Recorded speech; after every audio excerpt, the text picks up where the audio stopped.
Ketika Fatihah turun itu iblis kesakitan. Kayak orang sakit gigi lah, tersiksa sisanya karena turunnya surat apa? Al-Fatihah. Artinya kalau Anda baca Fatihah dijiwai, maka Anda melemahkan setan, melemahkan iblis.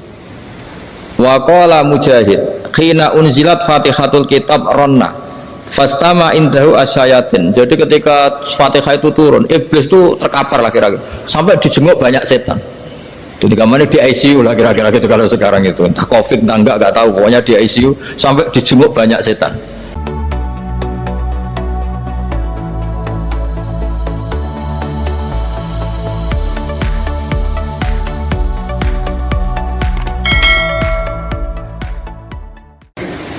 Tak bacakan supaya sampean tahu keramatnya bismillah. Nah, sebelum saya bacakan bismillah Fatihah, tak beritahu tentang ilmu tafsirnya karena ini penting sekali. Fatihah itu dawuhnya Allah, tentu itu dawuhnya Allah. Saya ulang lagi, itu kalam Allah. Tapi yang sudah diberikan kesampaian ke kita semua. Sehingga seakan-akan itu menjadi dawuhnya kita ke Allah. Jangan salah loh ya. Fatihah itu dawuh Allah tapi sudah diberikan ke kita, sehingga posisi kita itu yang punya itu. Nah, kenapa ini perlu dijelaskan? Karena nanti ada kalimat iyyaka na'budu wa iyyaka nasta'in. Kalau itu masih kalam Allah, berarti Allah ngomong ke kamu, ngendikan ke kamu, kepadamu aku menyembah. Masa Allah menyembah kamu? Nah, sehingga ilmu tafsir itu menyelesaikan itu dulu ya. Saya ulang lagi ya, sebelum sampean sering baca Fatihah, aku yakin ya sering baca, tapi barokahnya tidak paham itu tidak pernah janggal.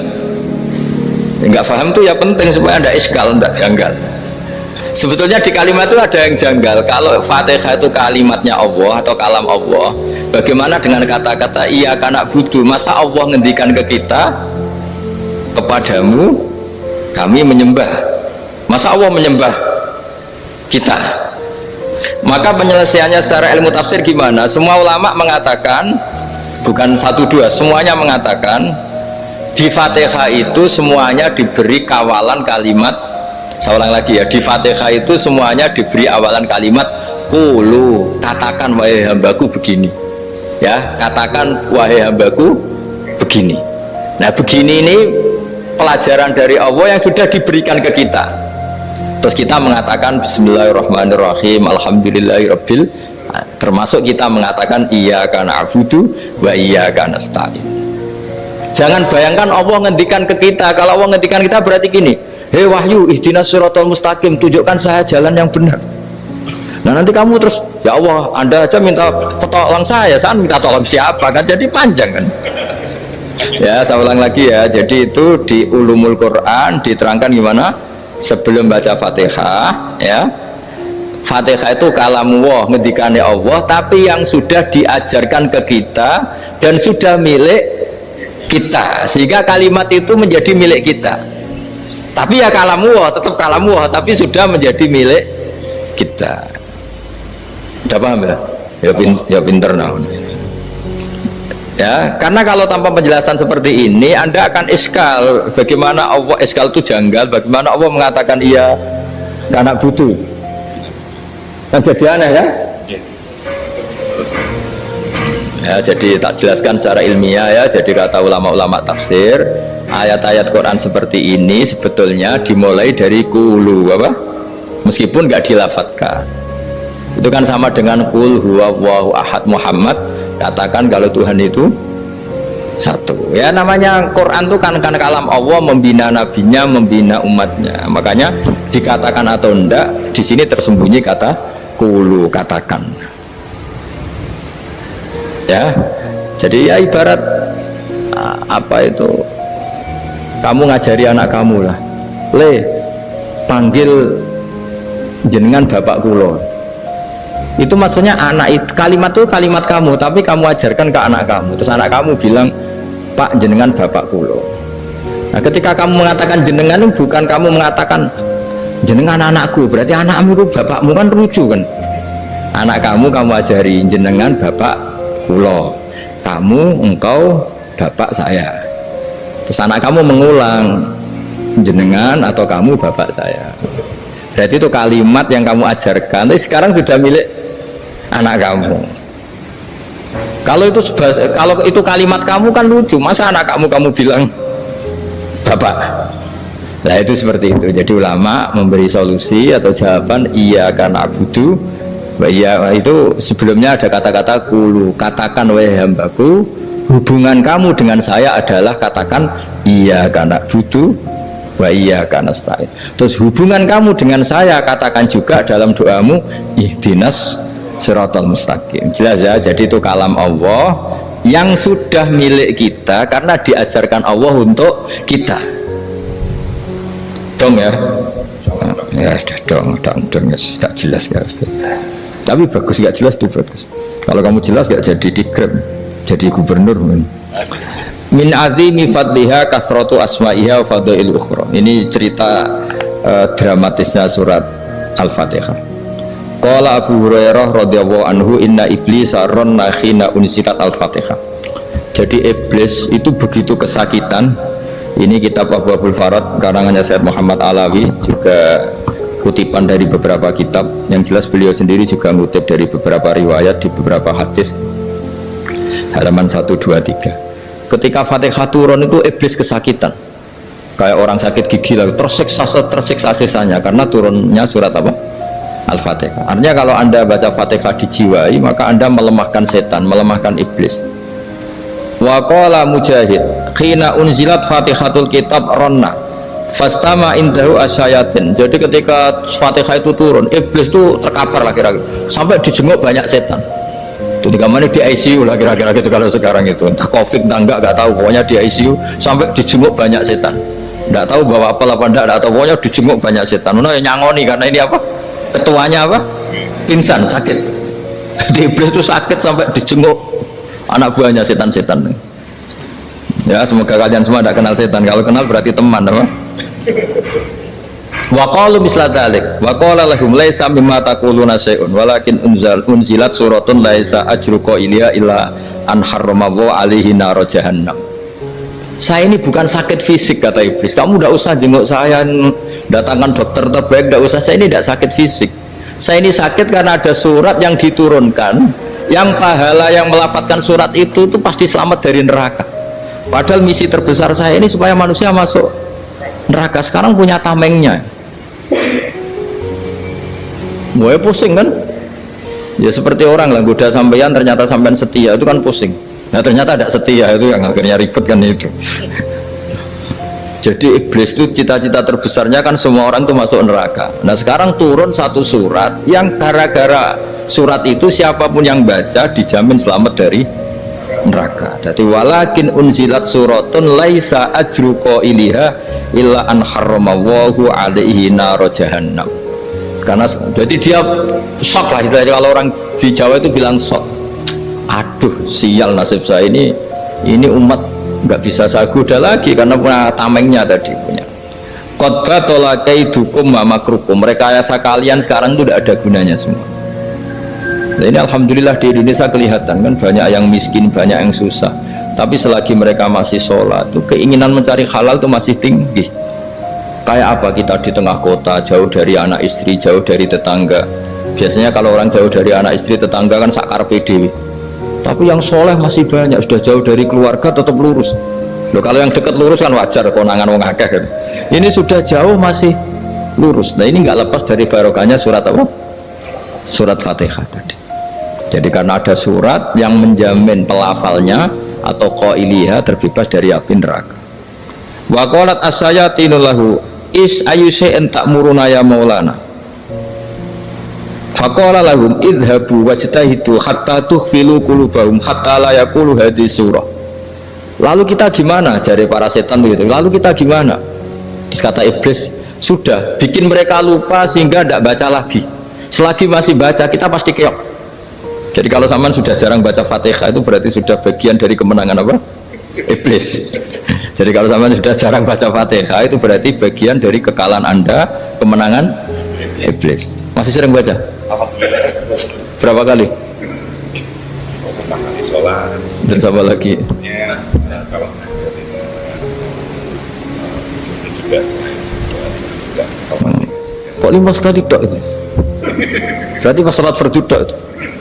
Enggak 5 kali itu mendingan itu 17. Kamu itu ngitungnya jangan 5 ini. 5 waktu itu berarti lumayan lah. Berapa? 17 ya? Ya. 17 ya? Ya.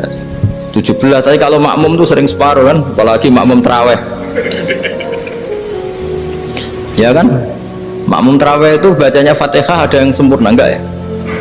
Ya enggak lah. Baru alhamdulillah alamin mampu ruko ikut ruko ini gitu. Makmum kan yang tarawih teman. Kalau tarawih jarang sempurna ya. Fatihahnya itu kan imam sudah ruko, kamu bacanya Fatihah sampai mana tuh?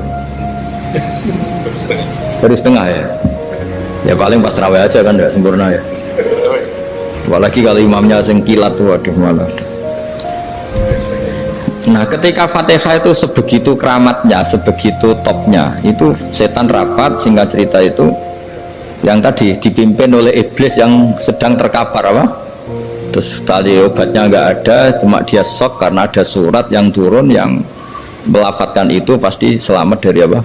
Neraka. Nah ini gimana saran Anda? Terus sarannya adalah bikin orang-orang itu lupa, tidak baca Fatihah. Nah ini rapatnya iblis. Izhabu wajtahidu hatta tufilu qulubahum hatta la yaqulu hadhihi surah kala yuksiru qira'ataha wa la yakunu lahum ajrun wa thawabun bal yakunu lahum adzabun wa iqabun.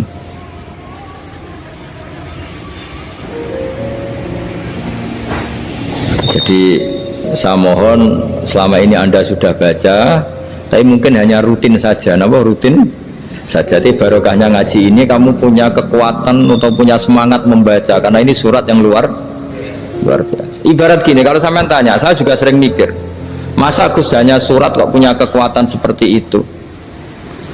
Di dunia ini kata Allah, mulai Nabi Adam sampai kiamat, nggak ada yang bisa menandingi kekuatan kalimah. Kalimah itu kata-kata, nggak ada yang bisa menandingi kata-kata. Misalnya Anda nge-grab berangkat, istri cuek, berangkat cuek, itu beda dengan ketika meskipun satu kalimat, wes Pak, muka-muka dilindungi pangeran, mungkin jenengan selamat, itu menjadi teduh dan semangatnya luar biasa karena kayak mendapat support. Jadi kira-kira kalimat itu hubungannya kita dengan Allah, Fatihah itu seperti itu. Kamu melafadzkan satu kata-kata yang dibenarkan langit bumi, dibenarkan aras, dibenarkan malaikat, dibenarkan semua penghuni di dunia ini, sehingga itu efeknya luar biasa. Itu seperti gini ya, kamu cerai sama istri, terus nikah lagi katut babon, 10 tahun anak kamu dididik, ibunya benci kamu, dan memang Anda layak dibenci, dididik, dan sampai nggak pernah manggil kamu Pak. Suatu saat kamu tentu rindu kan, ingin dipanggil bapak oleh anak kamu. Suatu saat anak ini manggil kamu Pak E, itu senengnya bukan main, hanya sebuah kata-kata.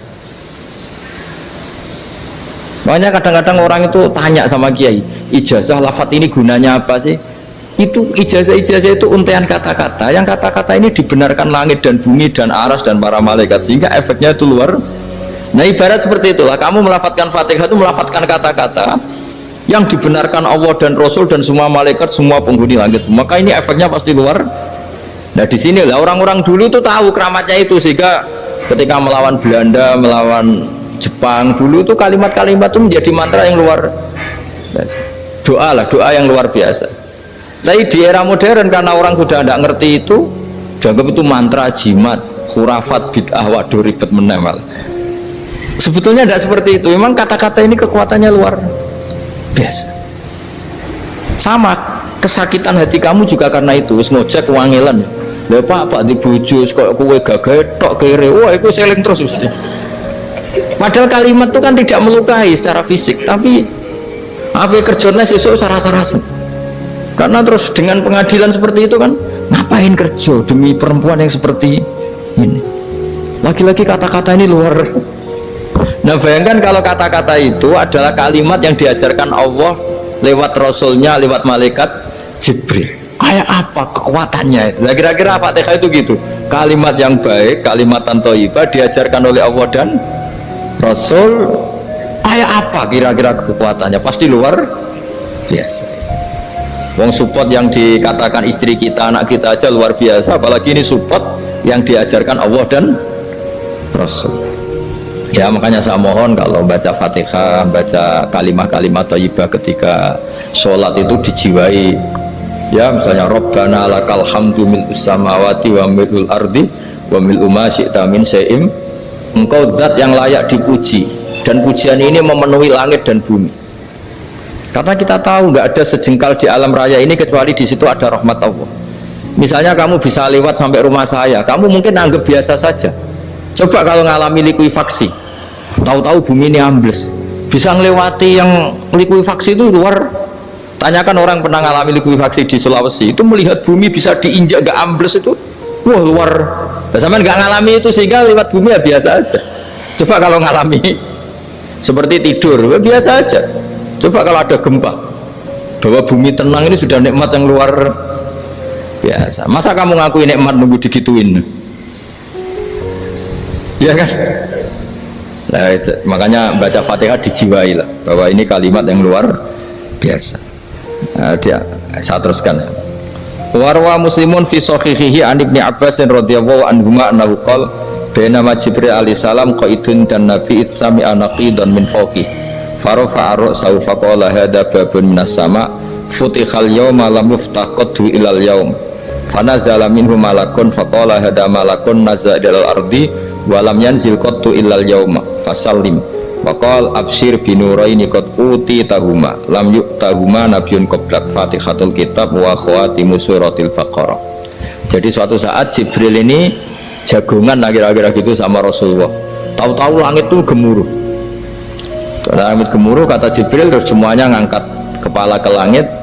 Ini pintu langit baru ini dibuka, yang sebelumnya tidak pernah dibuka seperti ini. Turunlah malaikat, yang malaikat ini pun malaikat spesial, yang nggak malaikat murahan lah kira-kira gitu, yang nggak pernah turun ke bumi kecuali juga saat itu, dengan penyambutan yang luar biasa, dengan semuanya tidak pernah terjadi hanya karena bahas surat Fatihah. Jadi ini surat yang luar biasa, pengawalannya lewat malaikat yang spesial, nggak pernah turun di bumi kecuali saat itu, penyambutannya juga nggak pernah seperti itu, baru seperti itu. Jadi semuanya itu spesial. Nah, kenapa ini spesial? Karena di situ ada isi puja-puji kepada Allah Subhanahu wa Ta'ala. Ada ikrar kita, alhamdulillah rabbil alamin ar-rahmanir rahim. Ikrar ini penting. Kalau contoh paling gampang gitulah, kamu punya istri selama ini cerewet terus, suatu saat ngomong, Pak, tak angen-angen rawono wong lanang koyo sampeyan. Itu langsung tidak ada lelaki sebaik engkau. Itu sama senengnya, masya Allah, karena ada ikrar dari seorang istri ke kamu. Nah, bayangkan kalau ikrar kita sebagai hamba diakui oleh Allah Subhanahu, maka ikrar ini akan dicatat sebagai kebaikan kita yang kita panen nanti di akhirat, karena ada ikrar. Kita ikrar bahwa alhamdulillah rabbil alamin, kita ikrar ar-rahmanir rahim, kita ikrar maliki yaumiddin, kita ikrar iyyaka na'budu wa iyyaka nasta'in. Sampean misalnya jadi orang Indonesia, ketemu orang Indonesia yang makmur di Jerman, terus lupa Indonesia. Kamu orang Indonesia? Enggak, saya enggak orang Indonesia. Mangkel gak kira-kira itu? Mangkel. Karena salah ikrar kan gitu. Ya, jadi saya mohon jangan anggap kalimat itu hal yang biasa, tapi luar biasa. Nggih, ngoten mawon. Assalamualaikum warahmatullahi wabarakatuh.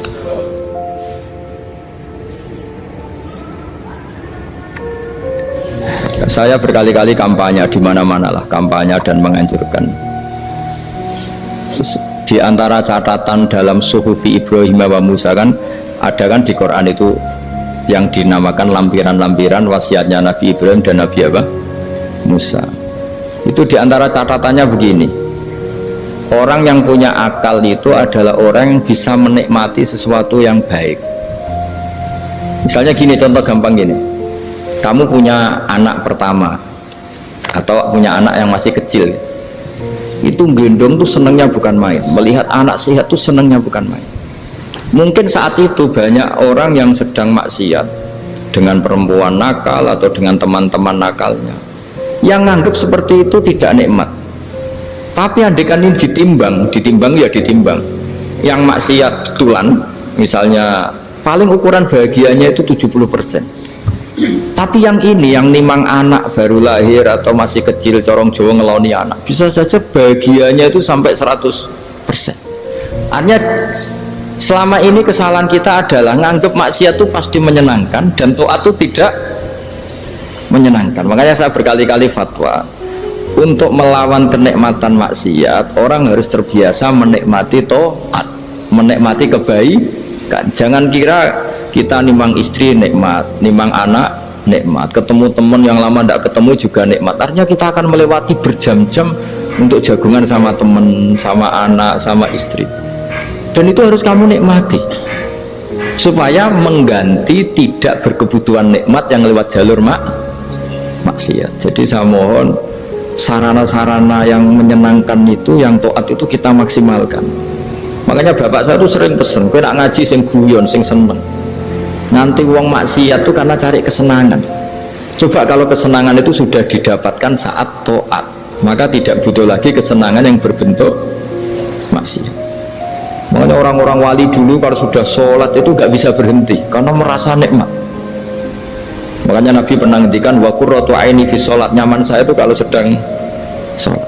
Itu tadi, bayangkan kalau besok itu pasti mati. Makanya latihannya harus gitu, bayangkan besok itu pasti mati, berarti itu hari terakhir kamu ya. Dengan merasa hari terakhir itu kalau kamu maksiat kan malu, waduh mati pas. Makanya sholli sholata muwaddiin, kamu sholat seakan-akan itu sholat terakhir. Dan bayangkan akhirat tuh wa'mal li akhiratika ka'annaka tamutuhu, dan bayangkan akhirat tuh besok kamu mati. Sehingga ketemu istri ya seneng karena ini pertemuan terakhir, ketemu anak ya seneng ini pertemuan terakhir, sholat juga tenanan karena ini sholat terakhir. Sehingga kalau mau maksiat tuh takut, jangan-jangan ini kehidupan saya terakhir kok tak pakai seperti ini. Nah, jadi diantara resepnya itu apa tadi, nganggep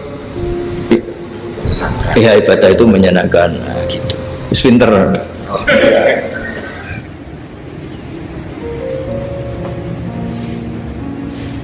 Oke, satu pertanyaan lagi, Gus. Ini ada pertanyaan dari teman-teman mitra driver Grab. Saat mengantarkan barang, tiba-tiba azan waktu sholat, ya, Gus. Lalu kita sebagai driver harus sholat dulu atau menyelesaikan orderan dulu, karena itu juga amanah kan orderannya itu. Mungkin nganter barang atau mungkin nganterin penumpang. Mengingat barang tersebut sudah ditunggu pemiliknya dan penumpang tersebut juga sudah ada janji yang lain, pokoknya gitu. Nyuwun pencerahannya, Gus, gitu. Begini ya, ini kan fikih sosial ya. Saya jawab, ini memang nggak harus pakai fikih, nggak pakai rasa. Saya ulang lagi, pakai fikih, nggak pakai rasa. Waktu sholat itu kan banyak ya, diantaranya maghrib dan isya, duhur dan asar, terus subuh sendiri. Ya, ben zaman belajar fikih, orang belajar tasawuf ya. Nah, kalau subuh itu tidak ada toleransinya kalau waktunya sudah tinggal 10 menit karena tidak ada jamak. Ya, tidak ada apa? Jamak. Sehingga misalnya kalau kamu ngojek waktu tinggal 10 menit ya harus sholat. Tapi kalau sekedar dengar azan ya, ini penanyanya kayaknya itu teman kamu, jadi fikihnya kayak kamu, gak jelas. Azan itu kan bukan akhir waktu sholat. Azan itu bukan akhir waktu sholat, tapi awal sholat. Itu tidak harus supir Grab, tidak harus supir Gojek. Meskipun kamu makan ada azan ya teruskan saja, kan tidak akhir waktu sholat. Anda menerima tamu, gendong anak, atau sedang nyupir, atau sedang bercengkrama sama teman, kalau ada azan ya nggak apa-apa, misalnya diteruskan. Kan bukan akhir waktu sholat. Yang benar-benar ditinggalkan itu kalau waktu sholat misalnya tinggal 7 menit atau tinggal 8 menit, waktu yang mau tidak mau kamu harus tasarrufkan, kamu peruntukkan injury time ya, nah, injury time ya, gitu aja kok gak tahu ya. Nah, lalu misalnya kalau pertanyaan tadi mestinya kelasnya itu kelas afdoliyah, utamanya gimana? Kalau wajibnya belum ada karena kan waktunya masih panjang. Jadi pertanyaannya bukan wajibnya tapi sebaiknya, karena ini semuanya belum mendesak kan. Andai kan kamu teruskan nganter barang kan tidak ada jaminan waktunya habis. Padahal kalau kamu memaksa sholat, mungkin citra kamu sebagai supir Grab tidak baik karena dianggap mengabaikan konsumen. Nah, terus kedua menyangkut jarak. Oke, seperti itu. Nah, sekarang kalau pertanyaannya dibalik, makanya yang dibalik ini agak ribet. Waktu sholat tinggal 8 menit. Ada konsumen yang minta diantarkan saat itu, dan acaranya ke mall happy-happy, maka fatwa kita sebagai ahli fikih, ya tantang saja, saya mau sholat dulu, kalau nggak sabar ya silakan cari yang lain kalau acaranya ke mall. Tapi kalau acaranya kelahiran atau transfusi darah atau mau nganterin darah ke pasien yang sudah koma, maka kita langsung, karena ibadah sosial itu didahulukan mengalahkan ibadah yang haknya Allah, karena Allah itu zat yang tidak butuh ibadah kalian. Tapi kalau pasien ini kalau nggak nang kesampaian darahnya mati misalnya, jadi kamarnya Allah lebih apian lah gitu. Makanya masyhur kalau dalam fikih hak Allah sama hak adami ini dimenangkan hak adami, tapi bukan karena Allah kita kalahkan. Allah tidak butuh itu semua gitu. Jadi dikalahkan tapi bukan karena kalah, justru karena tidak butuh. Ya ibarat gini lah, Allah itu saking baiknya Allah kan pasti di atas orang tua kita, itu pasti ulang lagi, baiknya Allah pasti di atas orang tua kita saja baik, apalagi Allah. Misalnya orang tua kamu butuh uang 5.000, adik kamu butuh uang 5.000, adik kamu yang kecil atau ya, kira-kira orang tua kamu tuh nyuruh dikasihkan beliau apa adik kamu, kira-kira saja ke adik kamu. Nah Allah itu saking baiknya, hal yang terkait Allah, misalnya tadi sholat tepat waktu sama ibadah sosial, itu disuruh ibadah sosial. Karena ini kalau nggak kesampaian transfusi darahnya atau apalah, atau kamu dokter yang harus mengurus operasi, waktunya tinggal 5 menit, kamu harus ngoperasi pasien dulu, karena Allah bisa menerima sholat kamu. Nah tak terangkan lagi, ini fikih terus. Lalu sholat yang apa? Kalau sholat itu antara maghrib dan isya, dan nanti yang terlambat ke maghrib, kita ngikuti ulama yang mengatakan jika ada darurat maka maghrib dan isya boleh dijamak meskipun tidak atas nama pergi. Kan jarak kamu kan tidak jarak masafatu qasrin. Artinya apa? Misalnya saya dokter harus operasi, waktu saya tinggal 8 menit mau maghrib, ternyata harus ada operasi. Kalau saya nggak nangani mati, saya harus operasi. Dan nanti waktu saya maghrib habis itu tidak harus dikatakan kodok atau yang mengeluarkan maghrib dari waktunya. Bisa saja menurut ulama dianggap boleh dijamak takhir dengan isya, karena kondisinya masih waktu jam'in. Itu juga duhur dengan asar. Tapi kalau waktunya itu asar, tinggal 8 menit, kemudian harus ada operasi, ya kita operasi. Waktu asar kita mundur sampai maghrib, namanya kodok yang dimaafkan Allah. Ya namanya tetap kodok karena asar nggak bisa dijamak dengan maghrib. Jadi ini fikih ya. Jadi jawabnya harus jelimet. Jadi saya ulang lagi ya. Tadi kan pertanyaannya dengar adzan. Kalau adzan kan waktunya masih panjang. Apalagi misalnya maghrib kan waktunya kan taruh saja ada waktu seperempat jam. Ternyata andekan kamu antar hanya butuh waktu 7 menit, kan nggak ngefek sama saya nyanda. Nah, nyanda gitu.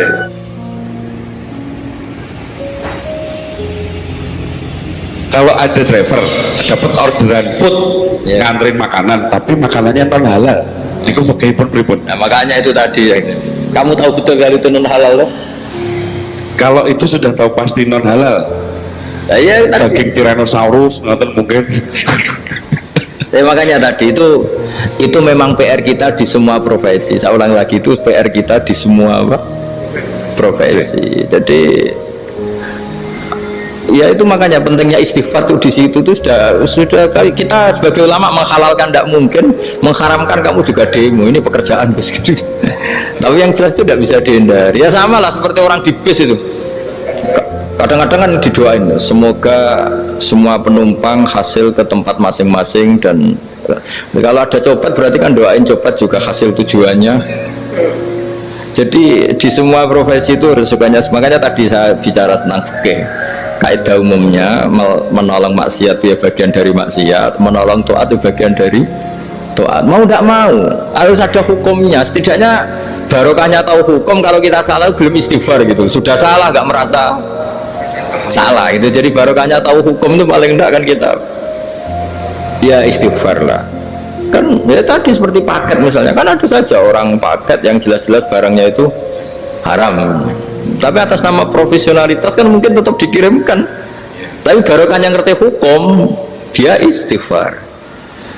Nah, tapi karena kalau kita menyarankan sudah ada usah pekerjaan yang lain banyak nanti kan rai-rai potongan tawakal jika ada ngono kan ya repot deh.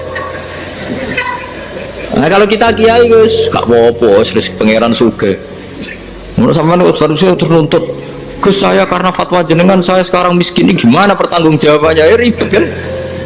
Tapi saya ulang lagi itu seninya ngelola kehidupan semuanya seperti itu. Jadi makanya kita nggak pernah berhenti berdoa Robbana dzolamna anfusana, karena dalam sisi semua hidup kita pasti ada unsur nggak benernya gitu ya. Saya ulang lagi pokoknya kaidah umumnya itu menolong taat itu ya ikut bagian dari taat, menolong maksiat ya bagian dari maksiat. Tapi ya tadi ya kita harus istighfar kan, cuma tadi yang jelas-jelas maksiat dan kita tidak tajassus. Saya ulang lagi tidak tajassus itu neliti uang nanti jelimet. Jadi misalnya ada perempuan mau ngojek ke sini ya jangan terus aja, jangan tanya detail itu apanya mbak, hubungannya dengan kamu apanya mbak. Wah ya ribet kalau dikepo.